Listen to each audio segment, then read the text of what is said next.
I'm Shahar Azani, and in the news, an ArabIsraeli delegation visits the US to celebrate 3 years since the signing of the Abraham Accords.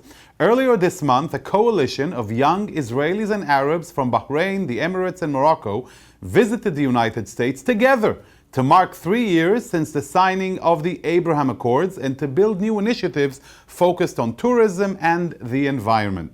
During their visit, this unique delegation met with officials from the White House, the State Department, Congress, and the Senate, in addition to meeting representatives of think tanks, academics, faith leaders, and students, all to showcase how the agreements have changed realities on the ground, so many lives in the region for the better.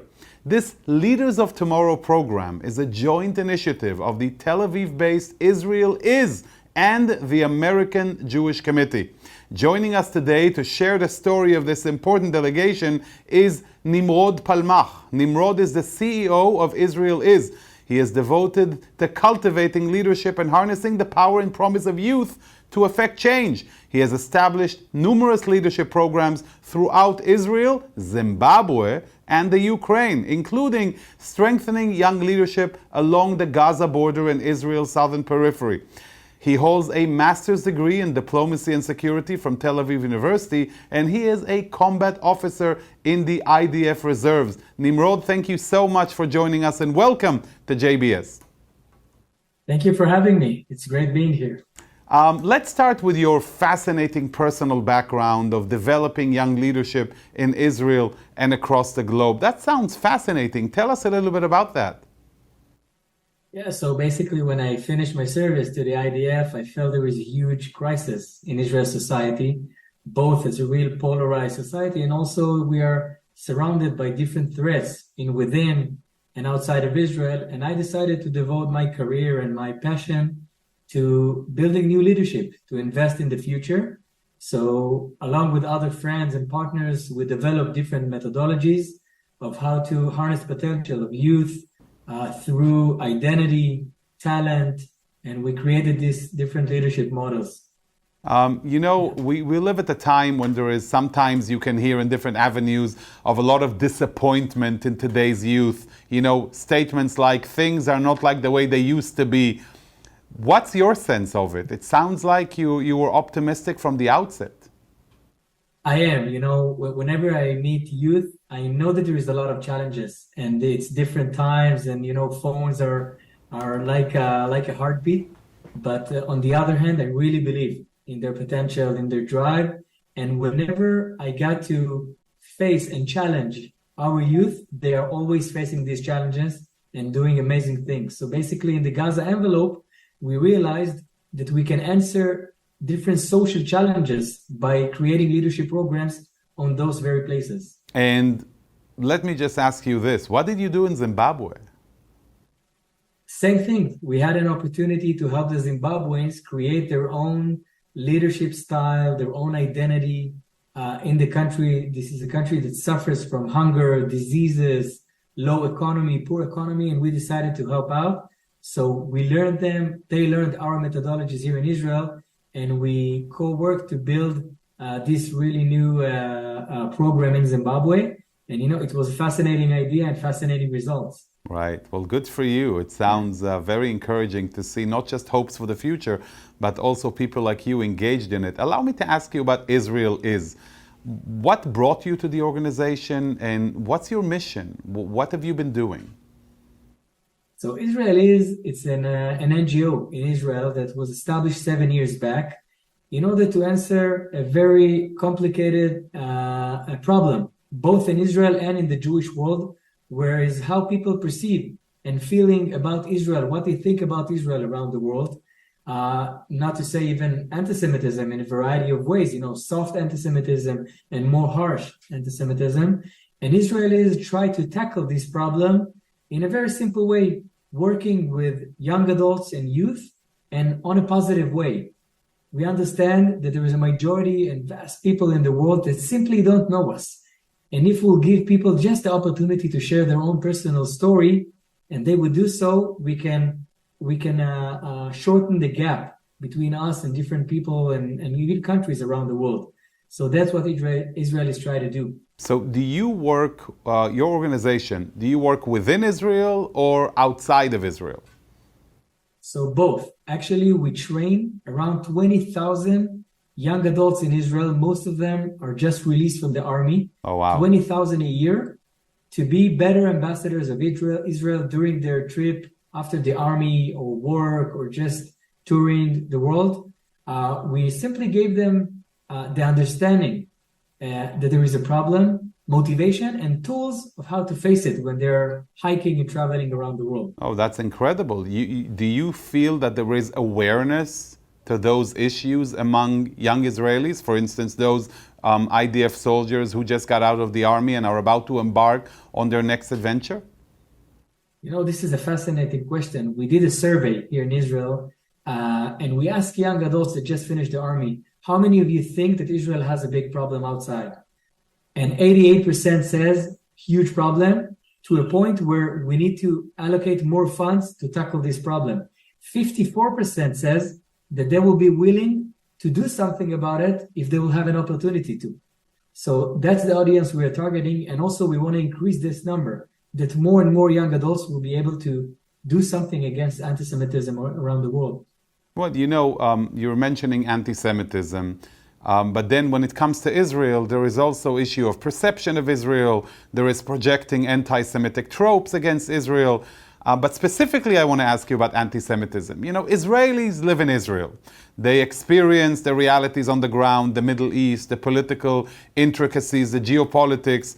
How prevalent or how is anti-Semitism or the problem of anti-Semitism, how present is it in their minds? Because they're not living the Jewish life in the diaspora. They have a very strong, independent Israeli existence that's enveloped in the geopolitics and the Arab-Israeli conflict.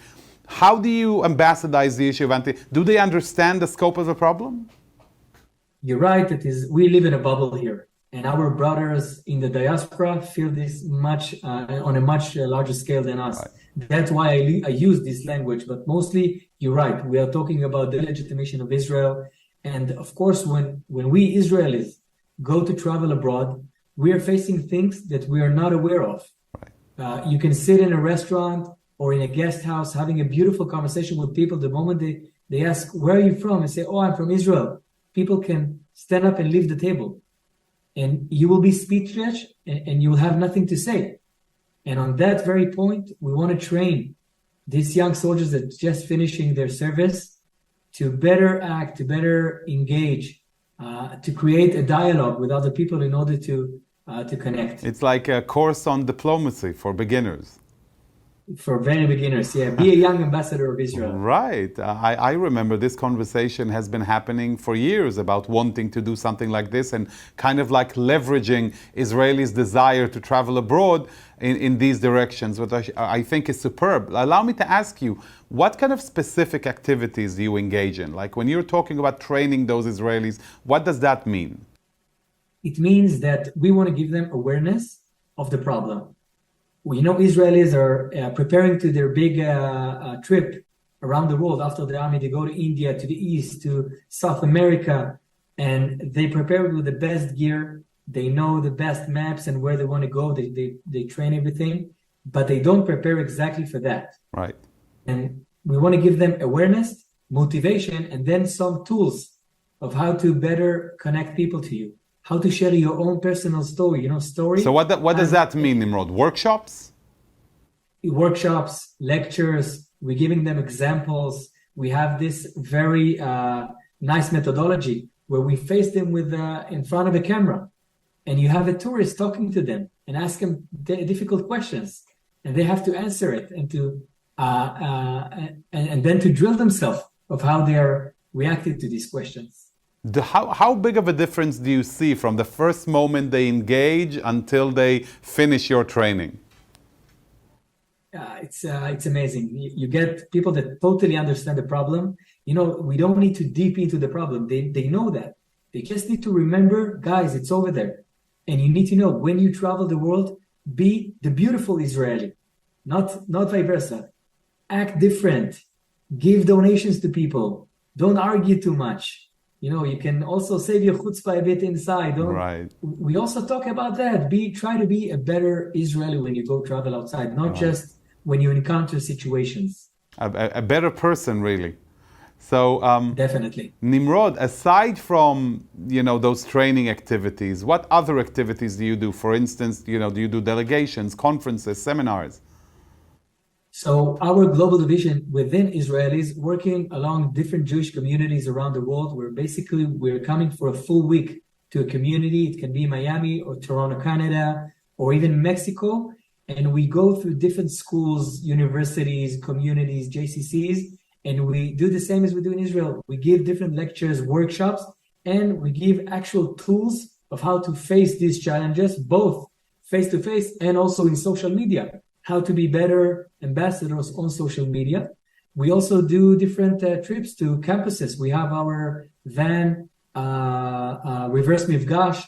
It's a cohort with the See the Dream Foundation where we go through different campuses along the USA and we're engaging in a beautiful, positive way with different students that has no patience to Israel, that have heard so many lies about Israel. And we don't try to hide anything. We talk about the complexity. Yes, it's complicated to live in Israel. Yes, there are things we would love not to face them here in Israel. But we want to show our true face here. How much we work really hard to save people's life, both the Palestinians and the Israelis. And that's what we try to do. We try to show the best in Israel via the most authentic way we can. Right. In many places, it's not just the naysayers or those who object Israel or the express animosity towards Israel, but in many cases there is a lot of ignorance about Israel. People who have no idea about Israel, but all that they may have heard was a negative sentence here and there, and that defines their entire perception about the state of Israel. Do you encounter much of that as well on your journeys? This is spot on. So many people, it's like a stopping light, right? You have the green ones, they're fine. Right. Okay? You have the red, we won't get there. Correct. But the orange, that's majority. So many of them have never been to Israel. They simply don't know. They fed by media, social media, so many lies, biased information. And again, we're not saying it's not complicated, but it's far from the truth. And and you're right. We are actually fighting for ignorance. But again, we are trying not to be drawn to facts, to conversation about facts, conversation about information. There is plenty of organization that does that amazing. We want to connect on the people-to-people level. Right. Engage. See, we're not monsters. Connect between people. Definitely. That's it. It reminds me of a sentence I once heard that somebody told me, "Oh, you're Israeli," they asked. I said, "Yes, why?" I said, "Because you seem to be too smiley for it." So you never know. You never know about people's perceptions. Nimrod, I want to ask you about that fabulous delegation that you brought to the U.S. The joint Arab-Israeli mission that came to celebrate here. How did that come about? Where did you go? What were you trying to achieve? And did you? Yeah, so in Israel we realized that we cannot just work, around Western countries. We had this amazing opportunity with the Abraham Accords countries, and we realized we have to go there. The Arab street around the world has no tolerance to Israel. He's learning a lot against Israel, and we have to do something in order to build new bridges. We also realized that we don't want to have another cold peace. You don't see any Egyptians coming to tour Israel. Right. You don't see Israelis going to Cairo. Right. Or deep into Jordan. And this is a shame. And we have peace with those countries for 40 years, 25 years. This is a real shame. And the moment we had disagreements, Israelis went there for the first delegations to the Emirates, Bahrain, Morocco, in order to build new bridges to these countries. What we did in America, we joined our dear partners from the AJC in order, like you said, showcasing to bring new leaders that talking the same language. We chose a theme of environment, tourism, culture, and we brought leaders in those fields to talk in front of these leaders, policymakers, to show that we can connect. We have new ideas to share together. Suddenly, the region is starting to talk in a new language. We wanted to share with them both our message and our vision. And and definitely to support them. Hey guys, as policymakers, as leaders, continue push for the Abraham Accords. This is working. It will take time, but it works. We believe in it. Especially with the current conversations about potential agreement with Saudi Arabia. We know that Israel's Prime Minister Netanyahu is at the UN this week, exploring meeting with foreign leaders, definitely meeting with President Biden. So that topic is definitely on the table. How were you able to recruit those Bahrainis and Emiratis and Moroccans to join you? And what kind of response did you get from them when you asked them to come on the mission? So first of all, we partner up with AJC, who works there for a long time, that have very deep connections, and they were able to bring those people. And also here in Israel we engage in those countries. We started to build connections, academia, tourism, environment, business. We got to know when we started to build our own network, and hey, it works. I want to ask you about, how were you accepted in those meetings? What kind of responses did you hear from the different communities, students, think tanks, elected officials that you met with? What was a surprising response, for instance?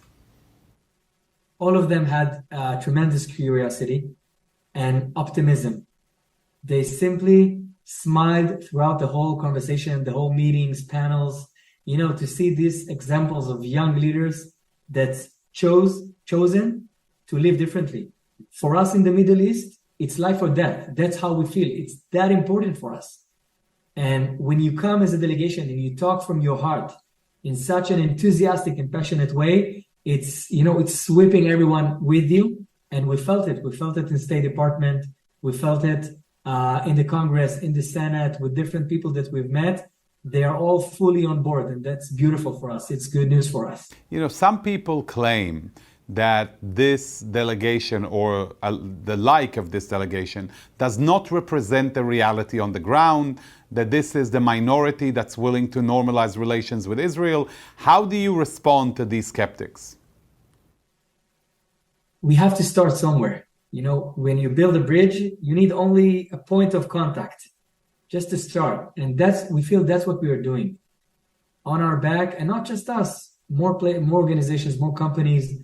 We are building these different bridges into those countries, and this is just the beginning. Listen, I understand the power of progress, of the future, of different business, of economic. People want to connect. People want to do things together. People want to travel and get to know each other. We just need to break walls and break barriers, and it's happening. And for those who still not believe, I get you. Give us time, be with us, come visit, by the way, and it will work. For somebody who's been working with youth, your kind of optimism and energy is not only inspirational, but also infectious.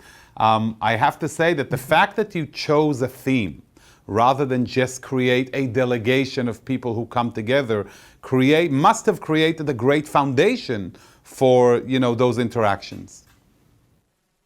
Definitely. So already within the group, we have few initiatives that will start probably during November. It likes things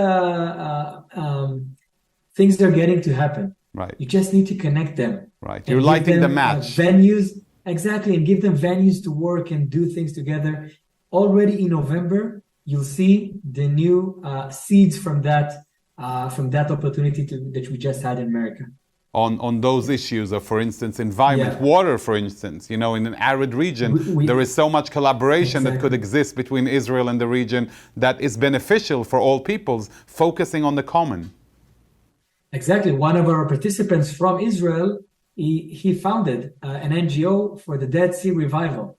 And, as Dead Sea is a treasure, right. But you have more locations out in the Middle East that are treasure water. And we want him to connect with other people and to build new ideas around not just Israel saving the Dead Sea, but more locations around the area. Share successful experiences. Exactly. Nimrod, I got to ask you on a personal level, how was the interaction between the participants themselves? Let's say before, during, and after. How did you see an evolution there? Was it difficult for them to connect? Was it a bit cold at the beginning? How did that work? In the beginning, there was a bit of suspicion. It's hard when you grew up and you hear so many things about Israel. You're afraid from Israel. They were really suspicious, but it's a bunch of really courage people. During you saw the process. At one point, one of the members from the Emirates, from Abu Dhabi, said we were in a taxi. All of us Israelis, it was just a coincidence. And she was the only Emirati in the taxi. Everyone is quiet after a meeting. Everybody's tired. It's lunch. And right before lunch. And she says, I can't believe I'm in a car with Israelis. I've never imagined I would be in a car full of Israelis. What's going on? And she loved it. We finished with hugs and understanding that we have friendship for life. So that's what I have to say. May I ask, where was that taxi? In DC, in Washington, DC. Right after meeting in the White House. And that was spectacular. These are the cornerstones of actual peace and reconciliation between peoples. It's really encouraging to hear. At the end of the day, Nimrod, a sentence I keep on hearing, and you tell me how that works. When people look at us Israelis, you can sometimes get confused when you look at Israelis and Emiratis or Bahrainis. Who is the Arab and who is the Israeli? We share, so many of us share common heritage. Did that come about? Was that manifest also in building bridges between the participants? Oh, definitely. I come from a Moroccan Jew home. There you go. They're amazed to understand, wait, are you a Moroccan Arab Jew? Is that a thing? And they love it. And also, we're starting to talk about language. So many words are the same. Right. Same words. And food, we were talking about food, half of the delegation, and it's so close to each other. So there is a lot more in common. I can just imagine a town hall meeting where you're sitting on stage and the audience has to analyze and guess who's who. Who is who? Yeah. It's really terrific. The kind of work that you do is very special and interesting and engaging. I'm sure so many of our viewers are looking at you and thinking to themselves, how do we know when an Israelist delegation is arriving in our region, on campus by us, or where our kids go to school, or our grandkids? So how do people get in touch with you and learn more about your activities? So first of all, get into our social media accounts, our website. People can approach me directly. I would love that. People can invite us to different communities. We just had a delegation in Miami. This really nice retired couple watched us over there and said, listen, we want to get you to Toronto, to where we are from. And they invited us to Toronto. And hey, 2 weeks from now, we're going to be a full week in Toronto. That's how it works. I encourage people to follow us and to connect. We would love that. Nimrod, I can't thank you enough for taking the time off of your very busy schedule to join us and to share such a wonderful initiative, especially in these times of the Jewish high holidays. Thank you for this opportunity. Thank you very much. Appreciate your time. Thank you very much, Nimrod, and hope to see you again soon with us on JBS. And who knows, maybe next time in New York. Hopefully. Thank you. This has been a tremendous episode in understanding the true realities of the Middle East. Just listening to Nimrod gives us an idea and vision and hope, not just for Israel, but for the entire region, which is very appropriate for the time that we are in. Since this is such a spectacular way to start Rosh Hashanah, the Jewish New Year, learning about these initiatives that change lives on the ground, making things better for Arabs, for Israelis, for the world in general. There is so much we can learn, and we should all continue to strive and bring people together, focusing on all that matters to us all, and everything which unites us as human beings. God knows there is so much in common between us if only we choose to look in this direction. I'd like to thank you all for watching. Stay safe and stay happy, and wishing all of you Gmar Chatima Tova as we approach Yom Kippur. I'd like to thank our director, Sloan Copeland, JBS's acting CEO, Dara Golob, our technical manager, Michael Paley, transmission manager, John McDevitt, and to our wonderful producer of In the News, Carol Lilienthal. For JBS, I'm Shahar Azani. Until next time, see you soon. Shalom and lehitraot.